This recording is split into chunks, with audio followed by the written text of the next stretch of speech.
The divorce seemed simple, but Julian Croft made two mistakes on the day he decided to leave his pregnant wife. His first was believing his 75 million empire made him invincible. His second, and far more catastrophic mistake, was not knowing his quiet, unassuming wife was the sole heiress to a 12.5 billion dynasty that was about to teach him the true meaning of power. This is a story that begins with a storm both inside a marriage and maybe even outside your window. Let us know in the comments where you're watching from and what time it is. And if you're a fan of gripping stories where the underdog rises and the powerful get what they deserve, make sure you're subscribed with notifications turned on, because this is just the beginning. The shattering of porcelain was the only sound that broke the morning stillness of their pristine Palo Alto home. Isabella Thorne stared at the legal documents clutched in a trembling hand, the shards of her coffee mug scattered across the white marble floor. The dark liquid pooled like a spreading wound, a grim prophecy of the life that had just been irrevocably broken. Divorce papers. She breathed the two words swallowed by the indifferent hum of a financial news report on the television. From the doorway, Julian Croft observed the scene already adjusting the knot of his Tom Ford tie. He surveyed the wreckage with the same cold, analytical precision he used to gut underperforming departments at his company. At 36, the sharp jawline and calculating eyes that had once made her heart race now seemed forged from ice, devoid of any warmth. "I intended to have a conversation with you about this," he stated, his voice as flat as if he were discussing market projections. "However, my attorney strongly advised a formal service to establish a clear timeline." Isabella's free hand fluttered to her belly, a protective gesture over the swell of her 8th month of pregnancy. In her simple cotton nightgown, she felt utterly exposed, a stark contrast to the man before her, armored in a bespoke suit, ready for another day of corporate warfare in the heart of the tech world. "Your attorney." She echoed the words, tasting bitter. "Not our attorney, yours. Well, it's self-evident we'll need separate counsel from this point forward." Julian navigated the debris field of their morning with practiced ease, his luxury leather shoes never touching the coffee spreading on the floor. "I've taken the liberty of speaking with Peterson and Dunn concerning your settlement. Rest assured you'll be generously provided for." The casual cruelty of it, the sheer transactional nature of his words, landed like a punch. 5 years of marriage. 5 years of a carefully constructed life built on the belief that she had found someone who loved her for herself, not for a family name she never mentioned, who loved her for the quiet, unassuming woman she'd tried so hard to be. And now he was liquidating their life together as if it were a failed startup. When? The question was a faint whisper. When, Julian? What was the moment? When did you decide our marriage was over? He paused his routine at the kitchen island, the crystal pitcher of orange juice, a second anniversary gift from her in his hand. "Isabella, let's not be sentimental. This has been failing for months, and we both know it. Our ambitions are fundamentally misaligned. You crave a simple domestic life, family dinners and white picket fences. I require a partner who understands the stratosphere I operate in, who shares my ambitions, someone like Sienna Reed." The name dropped into the space between them, an accusation she could no longer ignore. A subtle tightening in his jaw was the only indication that her silent knowledge had finally hit its mark. "I don't know what you're talking about." "The hotel charges on the credit card, the late-night meetings that never appeared on your calendar, the receipts you forget in your jacket pockets." Her voice miraculously did not shake. "I'm pregnant, Julian, not oblivious." For a moment, he actually looked uncomfortable. Sienna operates in a world of influence and public image. She comprehends the pressures, the networking, the sheer force of will it takes to build an empire. "A world I was never a part of. You never wanted to be." The words were like a scalpel, precise and meant to cause maximum damage. You wanted me to shrink myself to become some middle-class husband, satisfied with a quiet life in the suburbs. That is not who I am, Isabella. It is not who I will ever be." She looked at him, then at the stranger wearing her husband's face, searching for any remnant of the man who once brought her soup when she was sick, who held her hand through thunderstorms because he knew she was afraid. That man was gone, buried under layers of ambition and tailored wool. And the baby? Custody will be arranged, a standard 50-50 split. We'll begin with supervised visits, of course, given your condition.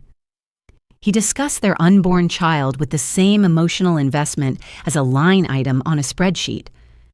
"My legal team assures me this is all standard." A chilling certainty washed over Isabella. This conversation, this moment, was a fulcrum upon which her entire life would pivot, in ways Julian could not begin to fathom. The memory of a phone number carried silently for 7 years, like a secret key, surfaced in her mind. "My condition," she repeated, her voice dangerously quiet. "You mean my pregnancy?" "I mean your heightened emotional state," he corrected smoothly. "The paranoia regarding Sienna. The mood swings your recent withdrawal from our social circle." "You mean your social circle?" "The same friends who watched you begin an affair and chose not to say a word to me." Julian drained his glass of orange juice and placed it in the sink with a soft, final clink. "I have a meeting with my board in 30 minutes. My attorney will be in touch to schedule the settlement conference. I've moved into the Rosewood Sand Hill Hotel for the time being." He started for the hallway, then paused, his back still to her. "For what it's worth, I did love you, Isabella. But love isn't a sufficient foundation for the life I intend to build. I need a partner who is an asset to my success, not someone who's content to be hidden away from the world." The silence after he left was deafening. Isabella stood motionless in the sunlit kitchen, a space she had once filled with hopes for their future. Now the light felt interrogating, exposing the cracks in the beautiful facade of their life. She walked to the bedroom they had shared, each footstep a final hollow echo. There, on his nightstand, tucked under a financial journal, was the final piece of his betrayal, a black lace thong smelling faintly of a Chanel perfume she had never worn. A note was tucked inside. "Thanks for the weekend, darling. Can't wait for our Lake Como trip next month.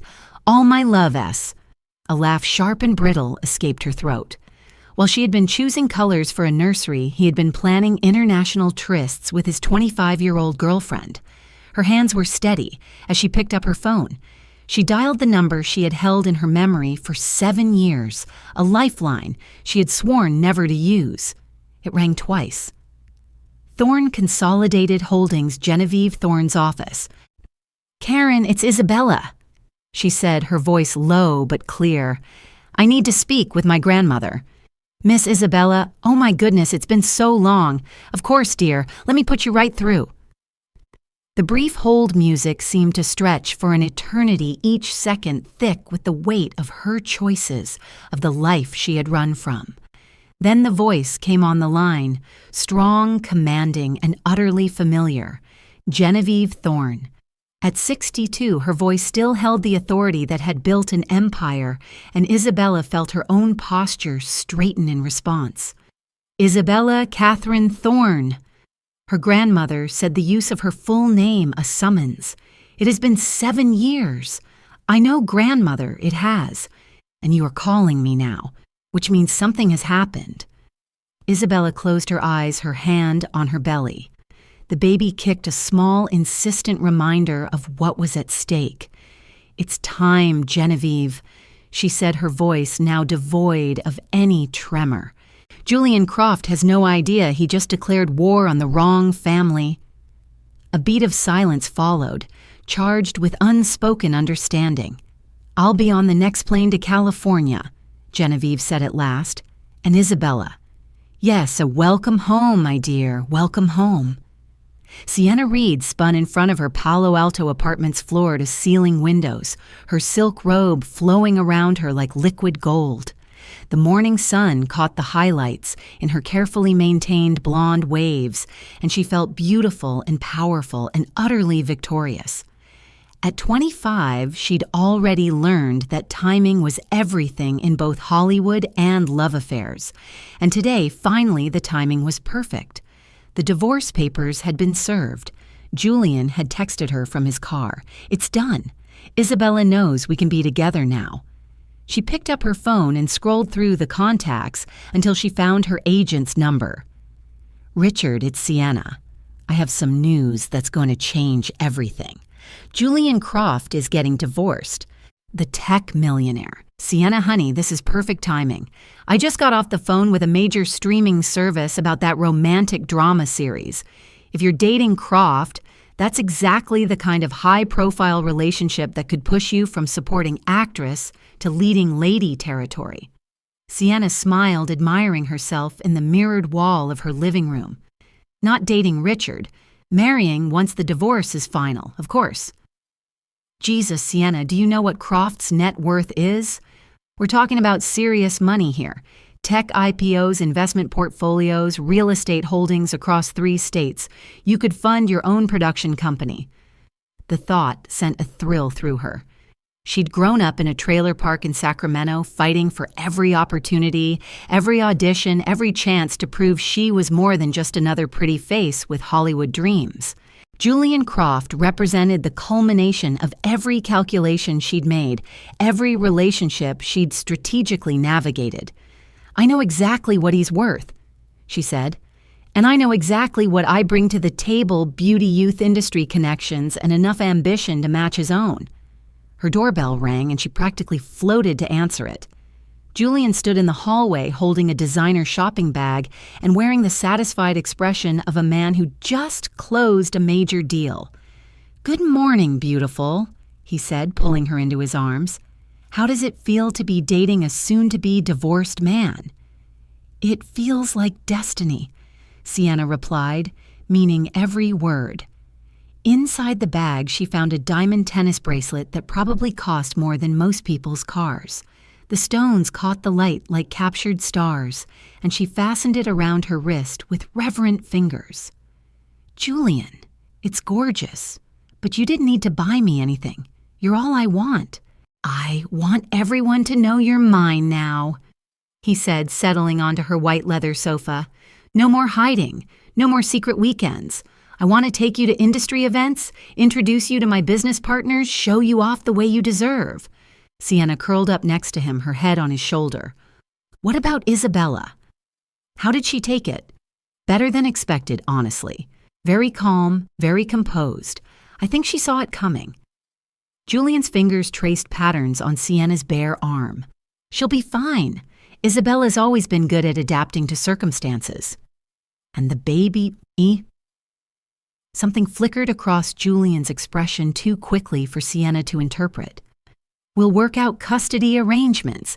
Every other weekend, holidays, summer vacations, when the child is older. Very standard divorce stuff." Sienna nodded, though privately, she wondered how standard anything could be when it involved a newborn baby. Still, she pushed the thought aside. Isabella Thorncroft had chosen to play the role of suburban wife and mother. Sienna was choosing to be a power couple with one of Silicon Valley's most successful entrepreneurs. "I want to do this right," she said carefully. "I don't want anyone thinking I'm just some home wrecker who stole someone's husband. Maybe we should wait a few months before going public. Let the dust settle from the divorce."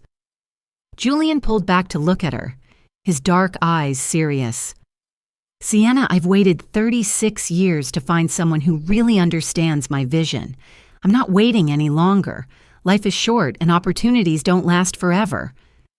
She felt a flutter of unease at his words, though she couldn't pinpoint why. "Of course you're right. I just want to make sure we handle everything perfectly. Trust me, sweetheart. I've built a $75 million company from nothing. I know how to handle complicated situations." $75 million. The number still took Sienna's breath away. In Sacramento, 75 million was lottery ticket money, fantasy money that existed only in dreams and movies. But Julian talked about it like it was simply the natural result of intelligence and hard work. "Tell me about the settlement," she said, settling more comfortably against him. "Will Isabella fight for half your assets?" "She can try," Julian replied with confidence. "But I had an airtight prenup drafted by the best family law attorneys in California. Isabella signed it without even reading it thoroughly, if I remember correctly. She was so eager to marry me, so convinced that love would conquer all." Something about his tone made Sienna look up at him sharply. There was a coldness there she'd never heard before, a dismissive cruelty that seemed at odds with the charming, attentive lover she knew. "You did love her, though, didn't you? At least in the beginning." "I thought I did. But looking back, I think I was just attracted to her simplicity. She was so different from the women I usually dated, so uncomplicated and genuine.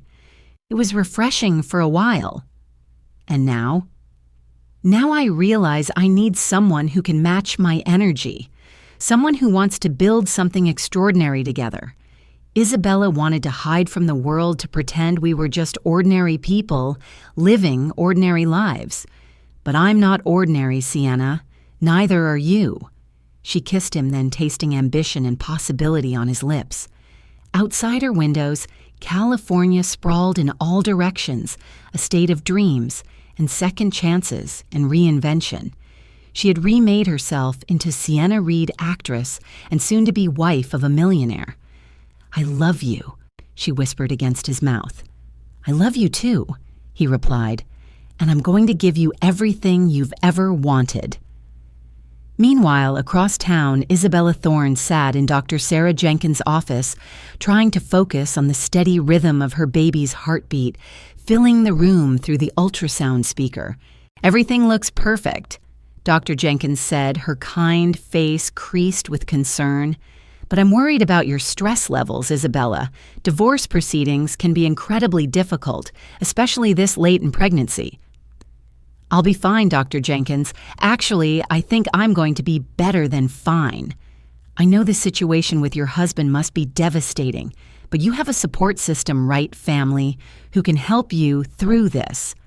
Isabella smiled for the first time in days, her hand resting on her rounded belly. "Yes, Dr. Jenkins, I have family. More family than Julian Croft could ever imagine." Dr. Jenkins printed out ultrasound photos and Isabella tucked them carefully into her purse next to her phone. She had calls to make plans to set in motion a legacy to reclaim that she'd spent 7 years trying to forget. Julian Croft thought he was divorcing a helpless pregnant woman with no resources and no options. But he was about to discover that Isabella Thorne had been hiding more than just her hurt feelings and morning sickness. She'd been hiding an empire.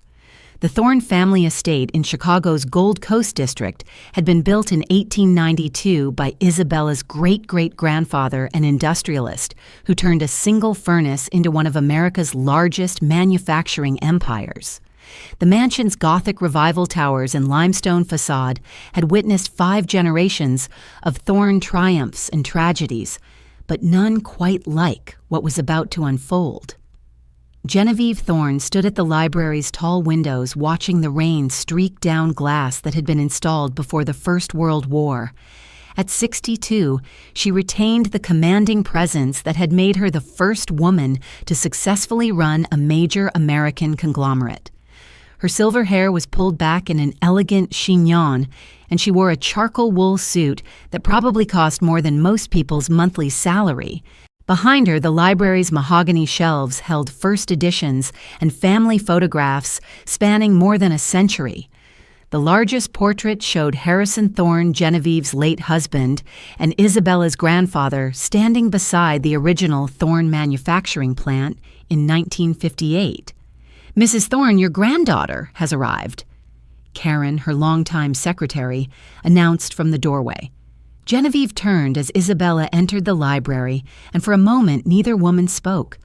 7 years had passed since Isabella had stormed out of this very room declaring she was done with the family business, done with the pressure and expectations, done with being a thorn. Now she stood there 8 months pregnant, her auburn hair longer than Genevieve remembered, wearing a simple black dress that couldn't hide either her condition or the quiet steel in her green eyes. "Isabella Catherine Thorne," Genevieve said finally. "You look tired." "I am tired, grandmother. Tired of pretending to be someone I'm not. And who have you been pretending to be? A nobody. A woman with no family, no history, no power." Isabella's voice was steady, but Genevieve could hear the pain underneath. "I thought if I could just be ordinary, I might find someone who loved me for myself. Turns out ordinary women get discarded just as easily as heiresses." Genevieve gestured to the leather armchairs arranged near the fireplace. "Sit down, child. Tell me about Julian Croft." Isabella eased herself into her grandfather's favorite chair, the same one where he taught her to read financial reports when she was 8 years old. He's exactly what you'd expect: ambitious, ruthless, utterly convinced of his own superiority. He built Synergy AI from nothing, and now it's worth $75 million. $75 million! Genevieve's tone suggested she was discussing pocket change. How quaint. "Grandmother, he served me with divorce papers this morning while I'm 8 months pregnant with his child." "I see. And this surprises you." Isabella felt a flash of the old anger. "Yes, it surprises me. I know you never approved of my marriage, but I thought Julian loved me. I thought I'd found someone who wanted to build a life with me, not just acquire me like another business asset." Genevieve moved to the antique sidebar and poured 2 glasses of mineral water, adding lemon slices with precise movements. "Isabella, when you left here 7 years ago, you said the Thorne name was a curse. You said you wanted nothing to do with our family's legacy." "I was 22 and idealistic. You were 22 and naive." Genevieve handed her the water and settled into the opposite chair. "You thought you could escape who you are, what you represent. But the Thorne name isn't just about money, Isabella. It's about power, influence, and responsibility. It's about understanding that in this world, people like Julian Croft are predators, and people like you are either prey or predators themselves." Isabella sipped her water, feeling the baby shift against her ribs.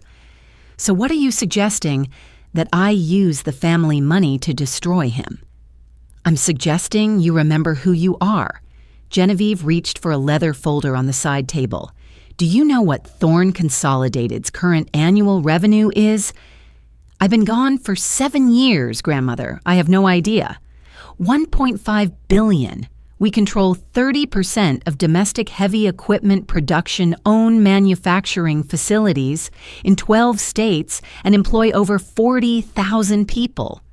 Genevieve opened the folder and spread financial documents across the coffee table. "We also own significant stakes in 3 major investment firms, 2 shipping companies, and a rather impressive collection of real estate from coast to coast."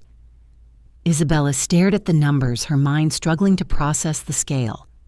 When she'd left Chicago, Thorne Consolidated had been successful but regional. These figures represented something entirely different. "How? Your grandfather might have built this company, but I've spent the last 20 years expanding it. While you've been playing house in California, I've been building an empire."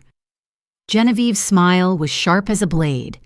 "Did you really think I'd let Harrison's legacy stagnate? Because you made it very clear you wanted nothing to do with us.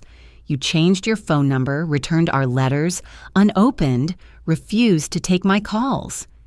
Genevieve's voice softened slightly. "I respected your wishes, Isabella, but I never stopped hoping you'd come home." Isabella felt tears threaten and she blinked them back fiercely. "I was so angry at you at grandfather's expectations at the whole world, assuming I'd just step into a role I never chose. And now Isabella looked down at her belly where her baby was kicking as if responding to the conversation. Now I have someone else to think about, someone who deserves better than watching their mother get discarded like yesterday's newspaper. Genevieve leaned forward, her eyes intense. Isabella, I need to tell you something. Something that might change your perspective on your husband's divorce filing. What do you mean? Thorn Consolidated has been quietly acquiring shares in Synergy AI for the past 2 years through shell companies' investment funds holding corporations. Nothing traceable to our family name. Isabella felt the blood drain from her face. How much? 41%. We are technically speaking the majority shareholder in your husband's company. The silence that followed was deafening. Isabella stared at her grandmother, understanding flooding through her like ice water. You knew about Julian's affair, about the divorce, about everything. I knew Julian Croft was the kind of man who would eventually show his true colors. I've been preparing for this moment for 2 years, Isabella. The moment when you'd need the Thorn name to protect yourself and your child. But how did you know about Sienna? About the divorce papers? Genevieve smiled the way a chess master smiles when declaring checkmate. Darling, do you really think I'd let my only granddaughter marry someone without having them thoroughly investigated? I've had private investigators monitoring Julian Croft since the day you announced your engagement. Isabella felt the world tilt beneath her, everything she thought she knew rearranging itself into new and terrifying patterns. You've been watching us for 5 years.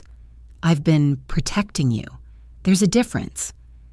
Genevieve gathered the financial documents back into their folder. Julian Croft thinks he's divorcing a helpless pregnant woman. He has no idea he just declared war on a family that's been fighting and winning battles since before his great-grandparents were born. What do you want me to do? I want you to come home, Isabella, really home. I want you to take your place as my heir and the future head of Thorn Consolidated. Genevieve's voice was firm but gentle. And I want you to show Julian Croft exactly what happens when someone underestimates a Thorn woman. Isabella stood carefully, her hand on her lower back.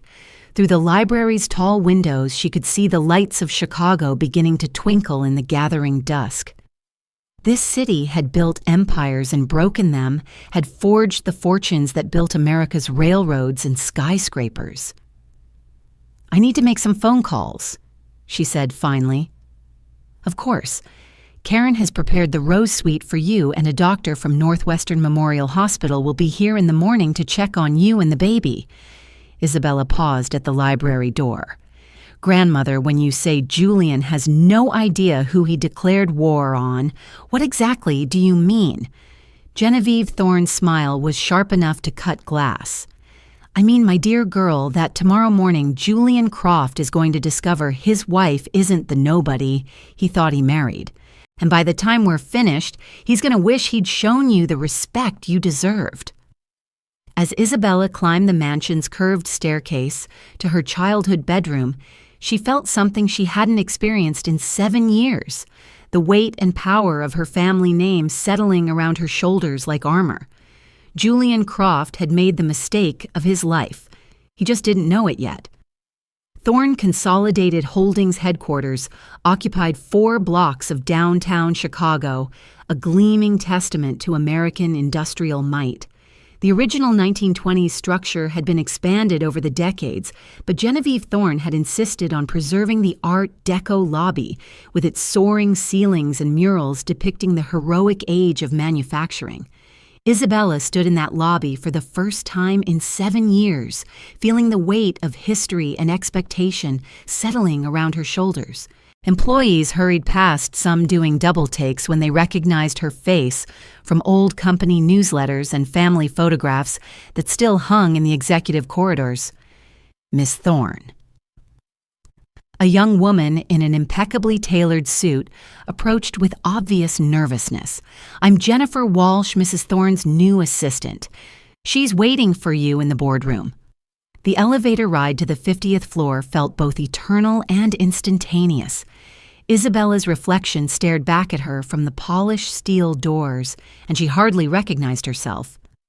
Gone was the uncertain young woman who'd fled Chicago 7 years ago. In her place stood someone who looked capable of commanding respect and inspiring fear in equal measure. The executive boardroom hadn't changed since Isabella's childhood. The same massive mahogany table, the same leather chairs, the same oil paintings of Thorne patriarchs, watching over modern corporate battles. But now there were additions.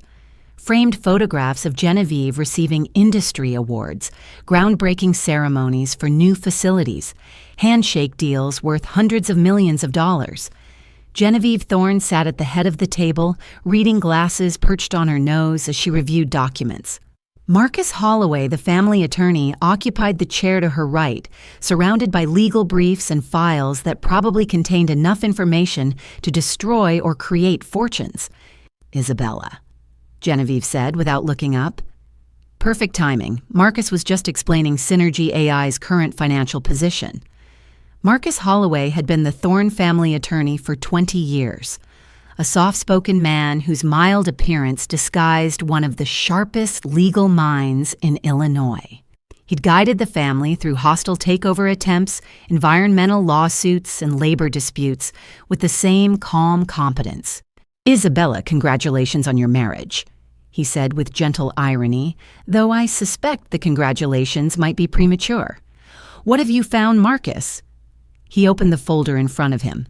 "Synergy AI is impressive for a company Julian built from nothing, but it's also highly vulnerable. 70% of their revenue comes from 3 major contracts, all of which are up for renewal in the next 18 months. Their debt-to-equity ratio suggests they've been growing faster than their cash flow can support. And most interesting of all, Julian has been using company funds to finance his rather expensive lifestyle." Isabella felt a flutter of uncertainty. "Is that illegal?"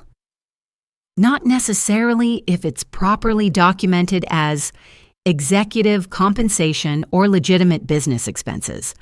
But Julian has been creative in his bookkeeping. The private jet trips with Miss Reed were written off as business development. The jewelry purchases were classified as client gifts. The hotel suites were listed as temporary corporate housing."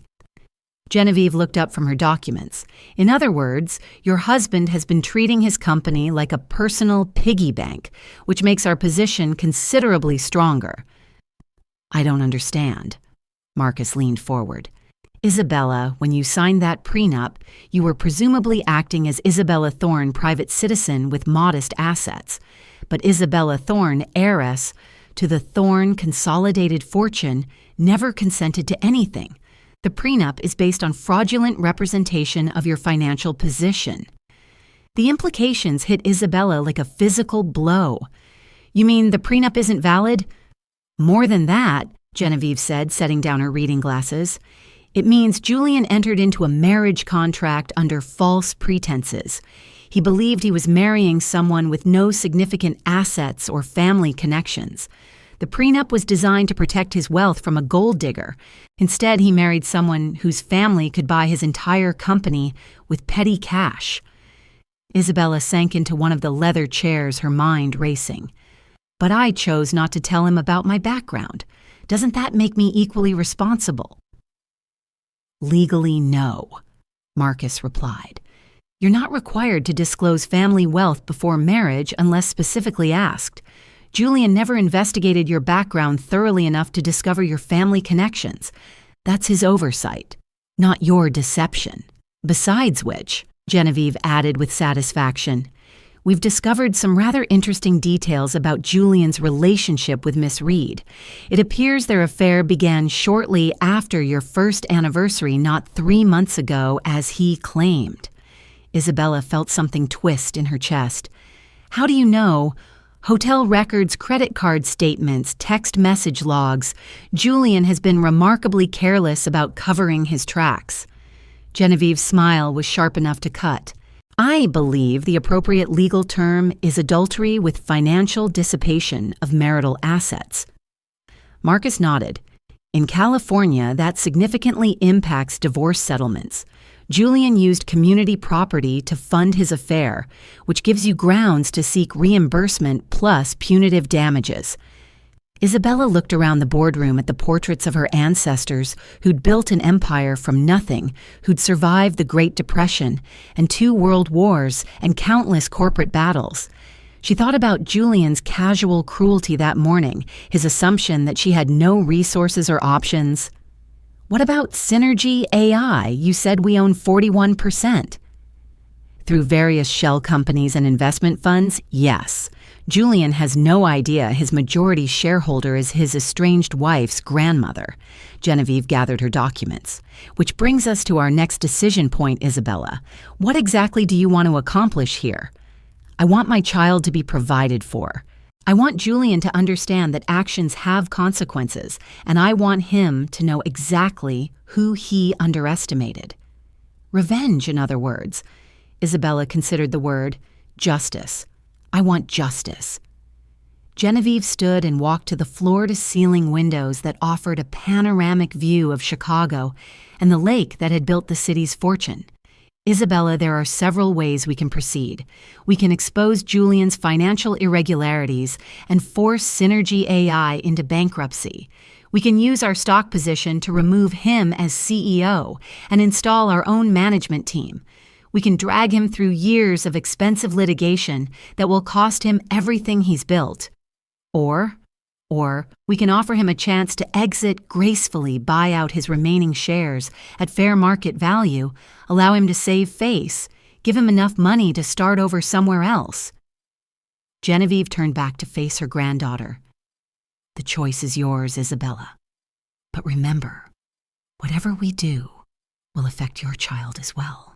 Julian Croft may be a faithless husband, but he is still your baby's father. Isabella felt her baby kick against her ribs, as if responding to the mention of its father. She thought about the life she'd planned, the suburban dream she'd been willing to sacrifice her family legacy to achieve. None of it had been real. Julian had never loved her the way she loved him, but she could make sure their child never suffered for their parents' mistakes. I want him to know, she said finally. I want Julian to understand exactly who he married and what he's lost, but I don't want to destroy him. I want him to choose his own fate. Genevieve's smile suggested she'd expected exactly that answer. Marcus, prepare an offer to purchase Julian Croft's remaining shares in Synergy AI. Fair market value, no penalties, clean exit. And if he refuses, then we'll show Mr. Croft what happens when someone declares war on a family that's been winning battles for over a century. As Isabella left Thorne Consolidated headquarters that afternoon, she felt a strange sense of completion. For 7 years, she'd tried to be someone she wasn't. Now, finally, she was coming home to herself. Julian Croft had wanted to divorce a nobody. Instead, he was about to negotiate with a dynasty. Julian Croft stood in his corner office at Synergy AI, staring at the legal document that had just destroyed his carefully ordered world. The letterhead read Holloway & Strauss Legal Group, one of Chicago's most prestigious corporate law firms. And the content was both impossible and terrifying. Dylan read this again. He said to his business partner, who sat across from the mahogany desk, looking equally stunned. Dylan Parker had been Julian's college roommate, best man at his wedding, and the only person who'd believed in Synergy AI when it was nothing but an idea sketched on a napkin. At 38, he possessed the steady temperament that balanced Julian's more volatile ambitions. It says Thorne Consolidated Holdings is making an offer to purchase Synergy AI through a private acquisition. Dylan read slowly. All outstanding shares, including yours. Fair market value based on third-party assessment. Thorne Consolidated, Julian repeated. I've never heard of them. I have. Dylan set down the document and reached for his laptop. They're huge, Julian. Like old money industrial titan huge. Manufacturing real estate logistics. Based in Chicago. Why would a manufacturing company want to buy an AI firm? Diversification market expansion. Who knows why billionaires do anything? Dylan pulled up Thorne Consolidated's website, and both men stared at the corporate overview. Jesus Christ, Julian, look at these numbers. $1.5 billion in annual revenue facilities in 12 states, 40,000 employees. Julian felt something cold settle in his stomach. This has to be a mistake. Why would a company that size even know we exist? Because someone told them we exist. Dylan leaned back in his chair, his expression thoughtful. Julian, this isn't a random acquisition offer. This is targeted, specific, and perfectly timed with your divorce proceedings. Someone with serious money and serious connections wants to buy your company right now. The implications hit Julian like a physical blow. You think Isabella's behind this somehow. I think Isabella Thorne Croft has a very interesting maiden name, and I think you might want to Google it before you make any assumptions about your wife's resources. Julian turned to his computer and typed Isabella Thorne into the search engine. The first result made his hands shake. Thorne Heiress returns to Chicago after 7-year absence. The accompanying photograph showed Isabella at a charity gala, wearing an elegant black gown and standing next to an older woman identified as Genevieve Thorne, CEO and chairman of Thorne Consolidated Holdings.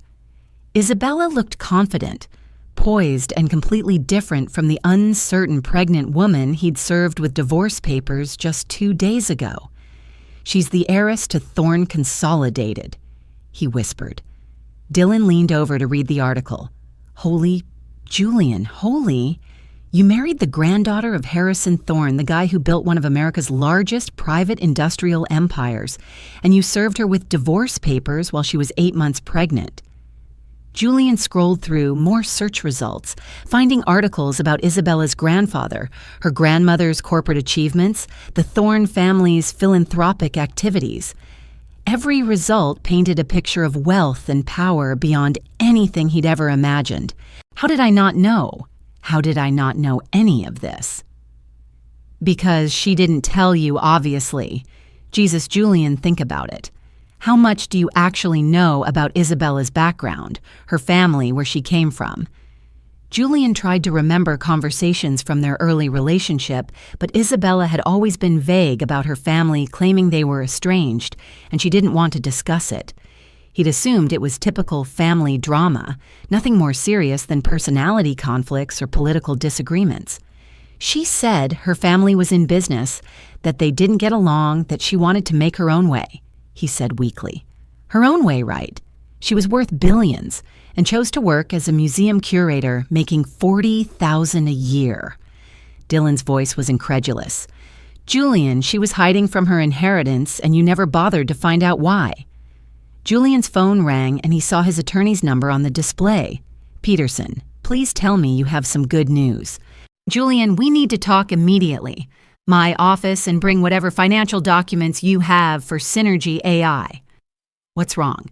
What's wrong is that your wife just hired Marcus Holloway to represent her in the divorce proceedings. Who's Marcus Holloway? Only the most expensive corporate lawyer in Illinois. The man corporations call when they're facing existential threats. Julian Marcus Holloway's retainer costs more than most people's annual salary. After hanging up, Julian stared at his computer screen, trying to process the magnitude of his miscalculation. He thought he was divorcing a powerless woman with no resources. Instead, he declared war on industrial royalty. What are you going to do? Dylan asked. I don't know. Call Isabella. Maybe try to explain that this was all a misunderstanding. Dylan gave him a look of profound pity. Julian, you served your 8 months pregnant wife with divorce papers so you could marry a 25-year-old actress. I don't think there's any misunderstanding to clarify. Julian's assistant knocked and entered without waiting for permission. Her face flushed with excitement. Mr. Croft, a local news channel, is downstairs. They want to interview you about your wife. My wife, Isabella Thorne. Apparently, she made some kind of announcement today about returning to the family business. The reporters are calling it the prodigal heiress returns home. They want to know about your marriage, the divorce, whether you'll be joining Thorne Consolidated Holdings. Julian felt the world tilt beneath him. Tell them no comment. Tell them we're not available for interviews. After his assistant left, Dylan shook his head slowly. You know what the really crazy part is? If you'd just been a decent husband, you could have been part of one of America's wealthiest families.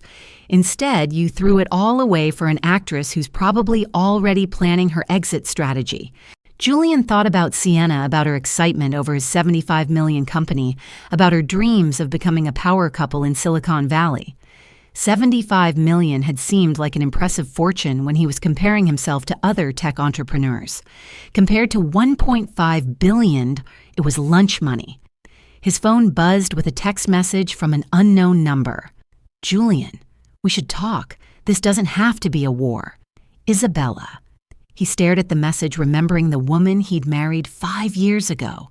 Quiet, thoughtful Isabella, who'd preferred staying home to attending industry parties. Isabella who'd been content with their modest lifestyle, who'd never demanded expensive jewelry or luxury vacations. Isabella who could have bought and sold his entire company without affecting her family's daily cash flow. Dylan, I think I made the biggest mistake of my life. Yeah, Julian, I think you did too.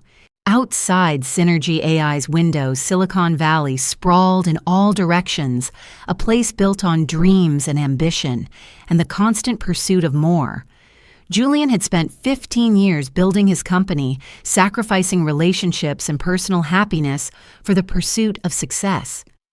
Now he was learning that true power had been sleeping beside him all along, and he'd been too blind and arrogant to recognize it. His phone rang again. This time, it was Sienna. Julian, darling, I just saw the news. Is it true? Is Isabella really a billionaire heiress? He looked at the acquisition offer on his desk, at the Google search results still glowing on his computer screen, at the future he destroyed with his own hands. Yes, Sienna, it's true. The silence on the other end of the line told him everything he needed to know about the woman he'd chosen over his wife. Sienna Reed sat in her Palo Alto apartment, staring at her laptop screen with growing horror. The Google search results for Isabella Thorne seemed to multiply every time she refreshed the page. Each new article more devastating than the last. Thorne heiress returns to Chicago after 7-year estrangement. Isabella Thorne assumes executive role at family's industrial empire. The prodigal daughter. How an art historian became a billionaire overnight. Her phone had been ringing constantly for 2 hours, but she'd stopped answering after the third call from a popular entertainment magazine wanting to discuss her relationship with the husband of the Thorne consolidated heiress. The terms of her suddenly transformed situation were becoming horrifyingly clear. She'd positioned herself as the other woman in a scandal involving one of America's wealthiest families. Julian arrived at 6:30 looking haggard and 20 years older than his 36 years. His usually perfect hair was disheveled. His tie loosened his expression, that of a man who'd been hit repeatedly with unexpected truths. "You look terrible," Sienna said, pouring herself a large glass of wine despite the early hour. "I feel terrible." Julian collapsed onto her white leather sofa, the same one where they'd celebrated Isabella's ignorance just 3 days ago. "Sienna, we need to talk. About the fact that your wife could buy and sell both of us without affecting her daily cash flow. Yes, Julian, I think we do need to talk." He looked up sharply. "How much do you know?" "I know that Isabella Thorne is the granddaughter of Harrison Thorne, the man who built Thorne Consolidated Holdings into a $1.5 billion empire. I know that her grandmother, Genevieve, is one of the most powerful women in American industry. I know that your wife has been living like a middle-class housewife while sitting on a fortune that makes your tech company look like a lemonade stand." Julian winced at her blunt assessment. "It's more complicated than that." "Is it?" Sienna set down her wine glass with deliberate care. "Because from where I'm sitting, it looks pretty simple. You left a billionaire heiress for an actress with a net worth of maybe $50,000. Even I can do that math, Julian." Sienna, listen to me. Isabella lied about her background for our entire marriage. She never told me about her family's wealth. How was I supposed to know? Did you ask? She shot back. What did you ever ask Isabella about her family's financial situation?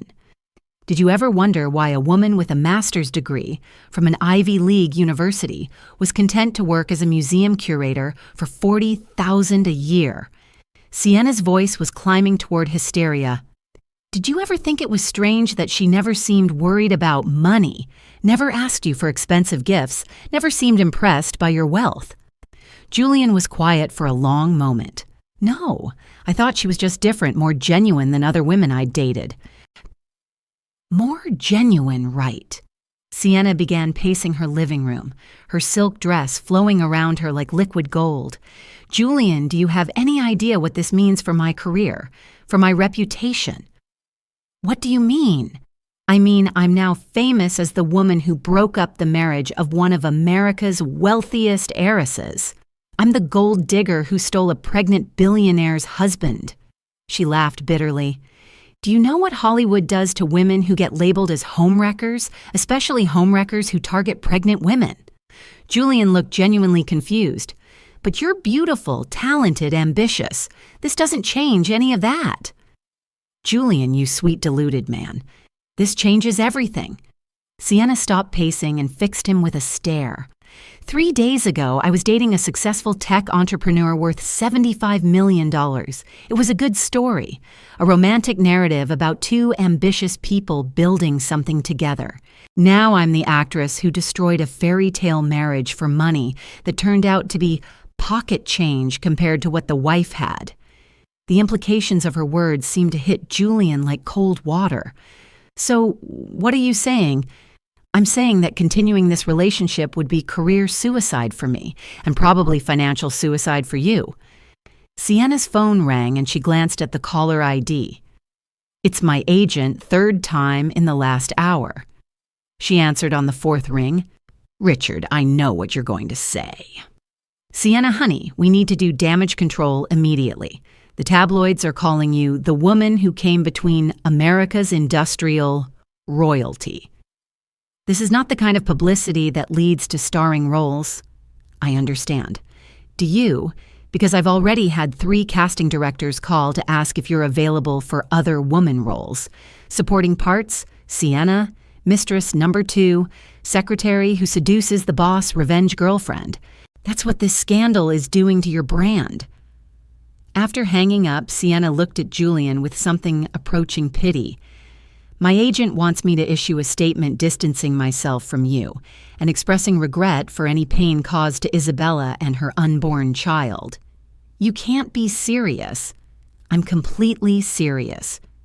Julian, I came to California with nothing but ambition and a bus ticket. I've spent 7 years building a career, making connections, positioning myself for bigger opportunities. I won't let your midlife crisis destroy everything I've worked for. Julian stood up abruptly, his face flushed with anger and humiliation. So that's it. You're just abandoning me. I'm protecting myself the same way you were protecting yourself when you served divorce papers to your pregnant wife. Sienna's voice was calm, now businesslike. Julian, you made a calculation that Isabella was worth less than your freedom. I'm making a calculation that you're worth less than my career. But I love you. I threw away my marriage for you. You threw away your marriage for the idea of me, for a younger woman who made you feel powerful and desired. Sienna moved to her bar and poured another glass of wine, her movements graceful despite her emotional turmoil. But I never loved you, Julian. I loved what I thought you represented: success, security, access to a world I couldn't enter on my own. The words hung in the air between them like a death sentence. You never loved me. I loved the lifestyle. I loved the expensive restaurants and the private jet trips and the jewelry. I loved feeling like I was dating someone important. Sienna's honesty was brutal in its precision. But love you, the man who could abandon his pregnant wife for a younger woman? No, Julian, I never loved that man. Julian sank back onto the sofa, his head in his hands. So I've lost everything. My marriage, my company, and now you. You haven't lost your company yet. Isabella's family made you a generous buyout offer. How do you know about that? Because I called Isabella this afternoon. Julian looked up sharply. You what? I called your wife and asked for a meeting. We had coffee at the Four Seasons. Sienna's smile was sharp and calculating.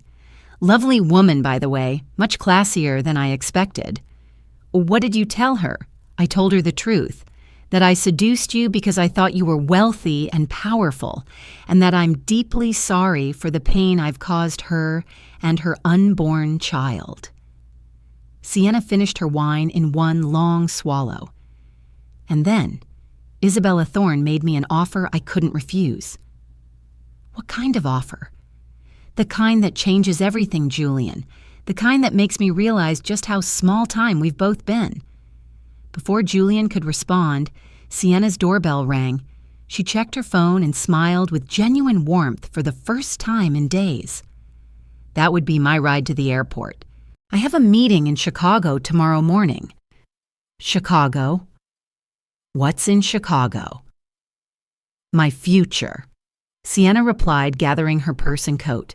Isabella offered me something you never could, Julian. She offered me a chance to be part of something bigger than myself. Julian watched in stunned silence as the woman he'd sacrificed his marriage for walked toward the door. Sienna, wait. We can work this out. We can figure out a way to... No, we can't. She paused at the door, looking back at him with something that might have been compassion. Julian, you're about to learn something important about power. Real power isn't about having $75 million.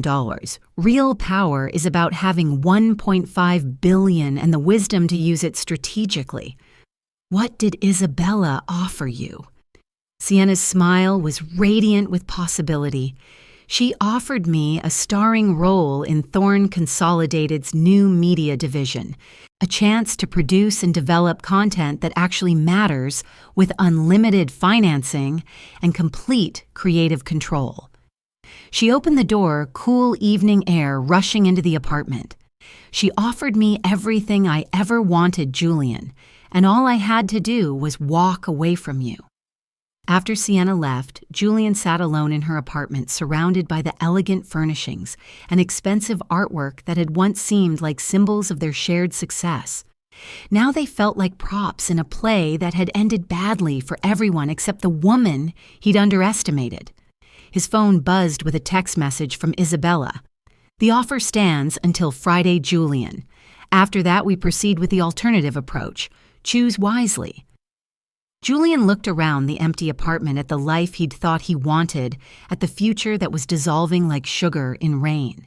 In 3 days, he'd lost his wife, his unborn child, his company's independence, and the woman he'd sacrificed everything to possess. Isabella Thorne had been right about one thing. Actions had consequences. He was finally learning what his consequences looked like. Julian felt the color drain from his face. Those were legitimate business expenses. Were they? Can you provide documentation showing how your romantic weekend in Lake Como with Miss Reed benefited Synergy AI? Can you explain why client gifts of expensive jewelry were never given to actual clients? The room fell silent except for the sound of Julian's increasingly rapid breathing. But that's not all, Isabella said softly.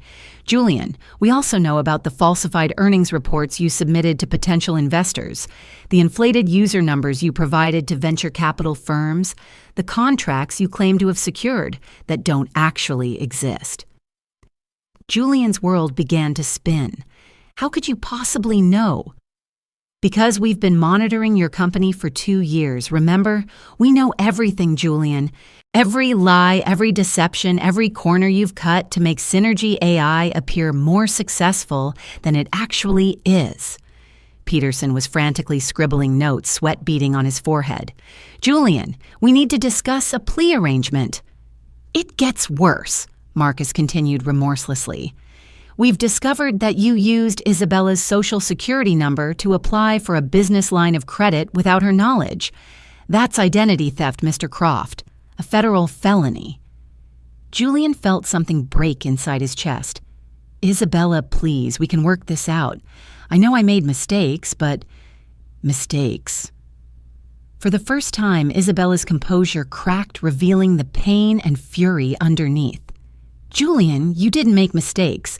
You made calculated decisions to defraud investors, evade taxes, and steal from your own company, all while serving me with divorce papers and planning to marry your mistress.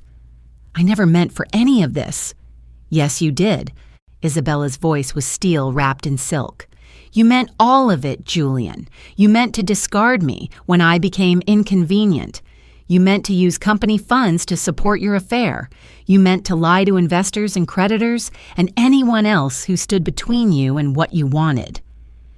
Julian looked around the conference room at the faces staring back at him with various degrees of contempt and professional disappointment. He thought about Sienna flying to Chicago to start her new life funded by Thorne Consolidated money. He thought about the reporters who'd been calling wanting statements about his relationship with America's industrial royalty. He thought about the federal investigations that Marcus Holloway had just casually mentioned. "What do you want from me?" he asked quietly. "We want you to accept reality," Isabella replied. "Sign over your shares in Synergy AI. Accept our buyout offer. Walk away with enough money to start over somewhere else, preferably far from here. And if I don't..." Marcus Holloway smiled with predatory satisfaction. "Then we turn our evidence over to the FBI, the IRS, and the Securities and Exchange Commission. You'll spend the next decade fighting criminal charges while your assets are frozen and your reputation is destroyed. Your choice, Mr. Croft." Julian felt something collapse inside him, the final surrender of a man who'd overplayed his hand against opponents he'd never understood. "How long do I have to decide?" Isabella glanced at her watch, a simple timepiece that probably cost more than his car. "My water broke 20 minutes ago, Julian. My contractions are about 5 minutes apart, so you have exactly as long as it takes for my driver to get me to Northwestern Memorial Hospital." The room exploded into motion. Peterson jumped up, papers scattering. Marcus began efficiently packing documents. Isabella remained seated, her breathing controlled but obviously labored. "You're in labor?" Julian asked stupidly. Right now, which means our son is about to be born into whatever world his father creates in the next few minutes." Isabella accepted Marcus's help, standing, her movements careful but determined. "Choose wisely, Julian. This is the last decision you'll make that affects both of us." Julian stared at the woman he'd married 5 years ago, the woman he'd thought he knew completely, the woman who was about to give birth to his child while dismantling his life with surgical precision. "I'll sign the papers," he said, his voice a hoarse whisper. Isabella's voice was gentle now, almost kind. "Sign them and walk away, Julian. Start over somewhere else. Be the man our son can be proud of, even if you couldn't be the husband I deserved." Another contraction hit, and Isabella gripped Marcus's arm, her breathing becoming shallow and focused. When it passed, she looked at Julian with something that might have been forgiveness. "I loved you," she said simply. "I loved you enough to give up everything I was born to be. I loved you enough to hide from my own family for 7 years. I loved you enough to believe that our marriage was worth more than money or power or social position. Isabella, but you didn't love me enough to be faithful. You didn't love me enough to honor your promises. You didn't love me enough to treat me with basic human decency when you decided our marriage was over." She straightened her voice, growing stronger despite the obvious pain. "So now you get to live with the consequences of that choice." Julian picked up the pen Peterson offered him, his hand trembling. The acquisition documents lay spread across the table, representing 15 years of his life's work and every dream he'd ever had about building something lasting. "If I sign this, what happens to me?" You become a wealthy man with no criminal record and a chance to start over, Marcus replied. If you don't sign it, you become a federal defendant with frozen assets and a very uncertain future. Julian thought about the federal investigations about prison sentences and financial ruin about trying to explain to his unborn son why Daddy was in jail. He thought about Sienna in Chicago, probably already meeting with Isabella's media division executives, already moving on to bigger and better opportunities. He signed his name with shaking hands. Isabella smiled, the expression transforming her face completely. Thank you, Julian. Truly, you've just made the best decision you've made in months. Will I be able to see him, our son? Of course. You're his father, and despite everything, I want him to know you. Isabella's smile faded slightly. But Julian, you'll know him as the son of Isabella Thorne, heir to the Thorne consolidated fortune, not as the son of the woman you thought you married. As Marcus helped Isabella toward the door, she paused and looked back at Julian one last time. Oh, and Julian, when you tell people about this someday, about how your marriage ended, remember to tell them the whole truth. Tell them you divorced a billionaire because you thought she wasn't worth your time. The door closed behind them with a soft click, leaving Julian alone with Peterson, in the devastating realization that he had just signed away everything he'd built for a woman who'd never loved him, while losing a woman who'd loved him enough to hide her true self for 5 years. Outside the conference room windows, Palo Alto sparkled in the afternoon sun, a city of dreams and second chances and reinvention. Julian Croft had come to that city 15 years ago with nothing but ambition and a business plan sketched on a napkin. Now he was leaving it with a certified check for a fortune and the knowledge that he had destroyed the most extraordinary thing that had ever happened to him. Some lessons he thought cost more than others, and some mistakes couldn't be undone no matter how much money you had. Harrison Julian Croft entered the world at 11:47 p.m. on a Thursday in September, weighing 7 pounds and 3 ounces with his mother's green eyes and his father's determined chin. He announced his arrival with a lusty cry that seemed to echo through the private wing of Northwestern Memorial Hospital, as if proclaiming his place in the world from his very first breath. Isabella held her son in the quiet hours before dawn, marveling at his perfect fingers and the way he seemed to study her face with ancient wisdom. Genevieve Thorne sat in the bedside chair, her usually composed expression softened by wonder at her first great-grandchild. "He's beautiful, Isabella," Genevieve said softly. "Absolutely perfect." "He looks like grandfather," Isabella murmured, tracing her son's tiny features. The same strong jaw, the same stubborn expression, the same fighting spirit, I suspect. Genevieve reached over to stroke the baby's downy hair. "Harrison Julian Croft, your grandfather would have been so proud." Maya Singh dozed in the corner chair, having refused to leave, despite visiting our restrictions. She'd been Isabella's labor coach, holding her hand through contractions and offering encouragement through the long night. Even in sleep, she wore a satisfied smile that spoke of battles won and justice served. A soft knock interrupted the peaceful moment. Marcus Holloway entered carrying coffee and wearing the rumpled look of a man who'd spent the night handling legal details. "How are we feeling?" he asked quietly. "Triumphant?" Isabella replied, smiling down at her son. "How did Julian take the final paperwork?" "Better than expected. He signed everything without argument, including the custody agreement and the non-disclosure provisions." Marcus settled into another chair, his voice carefully neutral. He asked if he could visit today to meet his son. Isabella was quiet for a moment, considering. "What do you think?" Grandmother Genevieve's expression was unreadable. "I think that decision belongs to you, my dear. You've earned the right to set whatever boundaries feel appropriate." "Yes," Isabella said finally. "He can visit. He's Harrison's father, regardless of what happened between us. But Marcus..."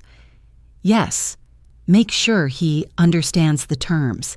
He's visiting the son of Isabella Thorne Heiress to Thorne Consolidated, not the son of the woman he thought he married.